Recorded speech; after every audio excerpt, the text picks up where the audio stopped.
Ne t'inquiète pas, ça va bien se passer. Bien se passer, ne t'inquiète pas.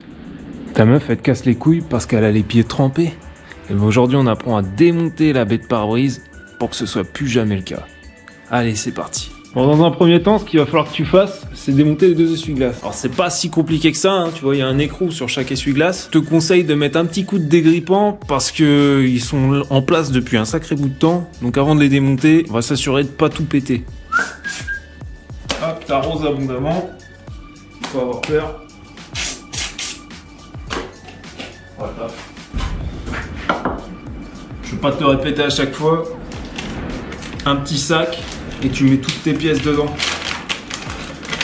Ça me paraît logique maintenant. Dans un deuxième temps, comme on va démonter les essuie-glaces, on n'a pas envie de les remonter n'importe comment.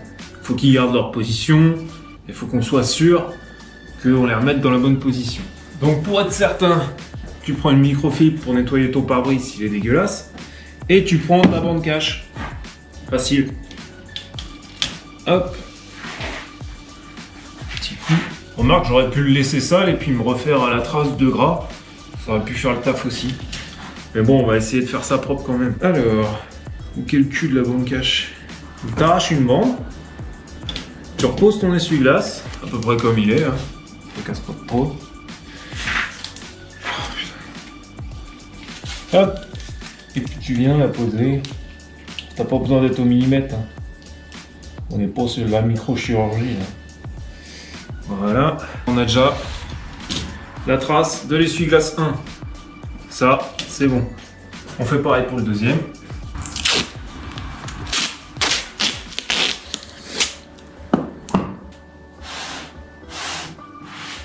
Maintenant que ça c'est fait, là, mon dégrippant a dû agir. Je vais pouvoir commencer à bosser dessus et retirer les deux bras. Alors j'ai acheté un petit outil parce que moi je me sens mal de tirer comme une pince là-dessus. Je suis capable de tirer aussi fort que je suis con, donc ce serait dommage de tout casser, tu vois. Donc là j'ai acheté ceci, c'est un petit arrache moyeu, tu vois. Tu glisses et hop, c'est censé tout sortir normal. Alors je sais même pas si j'en aurais besoin, on va bien voir. Mais au cas où il est là et ça m'a coûté 10 balles sur Amazon, je vais te dire. Si je me tracasse pour 10 balles, j'ai pas fini de me tracasser.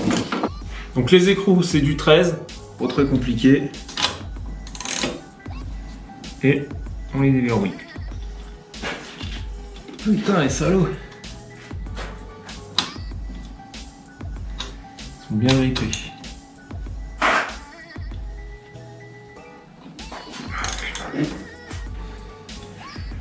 Voilà, c'est bon, je l'ai eu la pute.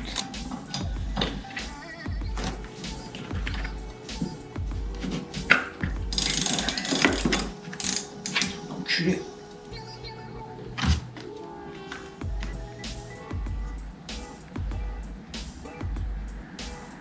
Oh. Sinon je vais sortir la péteuse, hein. Tu vas venir. De toute façon je vais pas te lécher le chaud, tu sais. Ouais, tu peux me regarder avec ton petit nerf rouillé là. Tu vas voir, j'ai fait photo à ma salope. On va voir c'est qui la salope. Alors, ta grosse gueule là. On négocie pas avec les terroristes. Déjà dans un premier temps, on va voir si on peut les retirer à la main. Je pense que non. Non, ça viendra pour la main. Donc ça va être l'occasion d'utiliser ce fameux petit outil. Bon. Quand ça veut pas venir, je suis obligé de m'énerver et il faut mieux pas que vous voyez ça. Oh là là, j'arrive pas à résoudre cette énigme. Oui, mais avez-vous essayé de vous énerver dessus? Waouh, c'est vrai que ça a marché? Oui, car la violence n'est pas une solution. C'est LA solution. Bon, j'ai réussi. Alors, en fait, ce qu'il faut savoir, c'est que... Alors, c'est valable pour toutes les bagnoles. Toutes les bagnoles, c'est fait pareil, les essuie-glaces, t'as juste les tailles d'écrou, tout ça qui change, mais sinon, c'est tout le temps fait comme ça. En fait, c'est un truc cannelé à portée conique. Donc, tu prends ton arrache-moyeu, tu vois, tu serres à donf, et au final, il a bien fait le taf, hein, pas de problème. Tu serres à donf, t'hésites pas, tu y vas. Hein. Moi, tu vois, j'ai pris un pied à coulisse autour de la tête et puis j'ai continué de tourner pour que ça prenne bien. Et en fait, bon, bah, comme c'est grippé, ce que tu fais, c'est que tu prends ton maillet doux, hein. Tu prends pas un marteau, tu prends un maillet. Et tu tapes sur le haut du bras. Et tu vas voir, à un moment, tout te saute à la gueule. Ça fait un vieux pling et hop, tout arrive dans la gueule. Et t'as ton bras d'essuie-glace qui est sorti. Donc maintenant que ça c'est fait, on va pouvoir continuer d'avancer.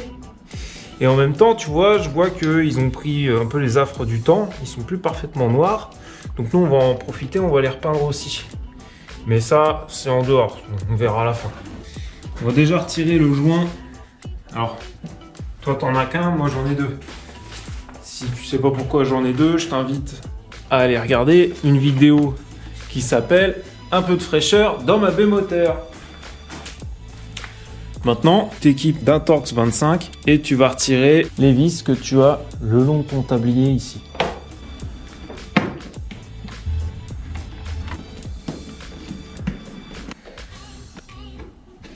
Ici, j'ai un faisceau qui est attaché sous le tablier. Tu vois. Donc, je vais venir couper la tête du collier qui le tient, histoire d'avoir le champ libre pour pouvoir retirer le tablier.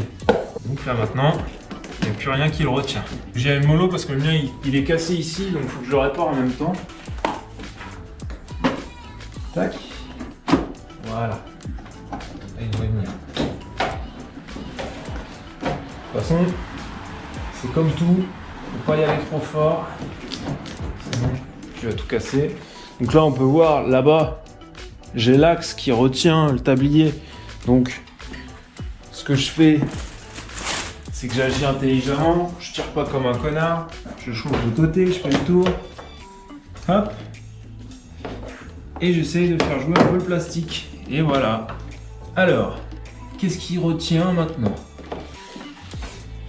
Alors tu vas avoir forcément les deux trucs qui nettoient les charreaux, les tubes sont attachés, donc ça va être emmerdant. Ici tu as des agrafes, tu vois, qui tiennent un câble derrière. Il faut retirer les connecteurs. Et voilà. Donc quand j'ai démonté le panneau, j'ai déconnecté le système d'alarme qui se trouve ici. D'ailleurs c'est une daube complète. Elle a tendance à pourrir. Ouais, c'est pourrir le mot.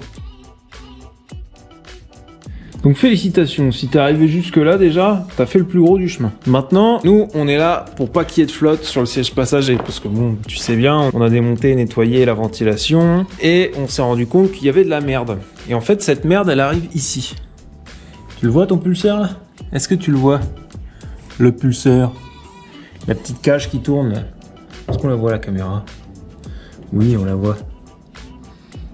Et ben en fait toute la merde elle vient s'accumuler là et quand ça s'accumule de trop, toute la flotte elle vient là et c'est foutu quoi, c'est mort, ça retombe sur tes yep. Donc on va nettoyer ces petits emplacements.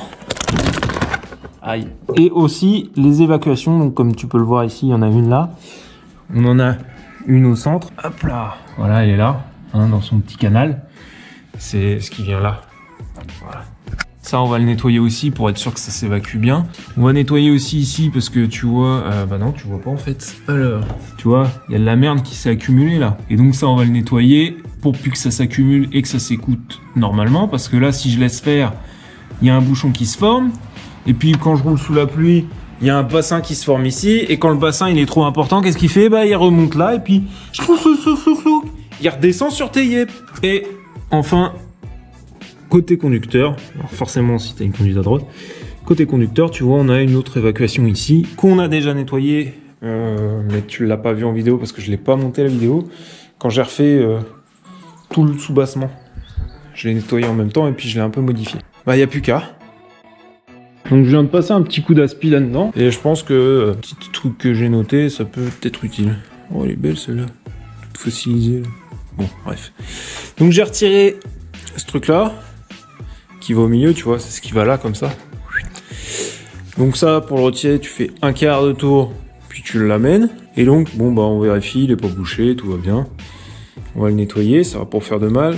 La référence, c'est celle-ci, 170 832 00 25. Ici, ce que tu vois, c'est ton alarme, d'accord, qui est sous le petit truc en fer. Et donc, quand ton eau est stagnante et que le niveau vient à monter, bah elle baigne dedans en fait. Donc, c'est pas ouf, hein, c'est vraiment pas top. Soit elle se met à cramer, bah forcément un contact eau plus électronique, ça crame. Soit ce qu'elle fait aussi de temps en temps, c'est que tu te retrouves avec une batterie qui est drainée sans que tu saches d'où ça vient, et en fait c'est elle qui a une mauvaise masse et qui jette toute la batterie dans le vent. Alors tu vois, j'étais en train de nettoyer et je me suis aperçu d'un truc. En fait, au fond là, tu vois, t'as un genre de mousse là. Tu la vois, la mousse là. Et ben en fait cette mousse, tu vois, elle se désagrège et ça fait de la merde.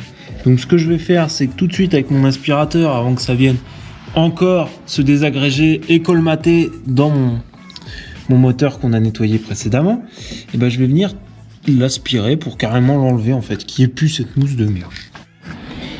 Donc j'ai tout aspiré, nickel, ça tombera plus dedans comme ça et ça risque plus d'endommager mon moteur. Donc comme tu peux le voir, j'ai nettoyé toute ma baie de pare-brise, impeccable. Maintenant, j'ai plus qu'à déboucher les conduits. Alors ici, on voit, tu le vois lui là? Il était dégueulasse, j'ai aspiré le plus gros, il est plein de terre. C'est ouf, c'est ouf, c'est ouf. Est-ce que je vais arriver à faire un gros plan? Est-ce que tu la vois toute cette terre? Eh ben on va s'en débarrasser. Parce que c'est franchement dégueulasse. Tu vois, pour démonter ce petit tube là, qui fait chier. En fait, tu vois ici là. Et alors je sais pas si tu te situes bien par rapport au moteur. Mais en gros là, tu passes ta main en dessous. Tu vas à peu près au niveau de là où tu as ton machin. Et tu vas trouver un machin en plastique. Tu tires dessus. Et le voici. Et donc ce truc là, bon bah pour le nettoyer, je vais pas t'apprendre, hein. C'est comme pour pisser. Hein. Oh tiens, tu vois quand je te dis que j'ai des petits ratons, un petit gland là-dedans. Tu vois, ce que je trouve un peu dommage, c'est que ces trucs-là, ils sont un peu mal branlés. C'est vrai que c'est un peu con d'avoir fait l'embout comme ça, parce que au final, toutes les merdes s'accumulent. Donc ça, pareil, je vais le refaire en 3D et puis je vais le modifier un peu pour que ce soit moins merdant. Donc pour déboucher les entrées qui sont sur le côté. Donc en fait, tu vois, ici, là, tu as ton entrée ton évacuation, pardon, de baie de pare-brise. Tu as la même de l'autre côté, donc tu peux faire pareil. Le truc que tu pourrais faire, c'est retirer les garde-boue, d'accord, et carrément démonter l'intérieur pour vraiment nettoyer, parce que je te jure qu'il y a de la merde dans les ailes. Et moi, ça, je l'ai déjà fait, donc je vais pas m'emmerder deux fois. Ça aussi, je suis sûr que c'est débouché, mais je vais te montrer comment tu peux faire.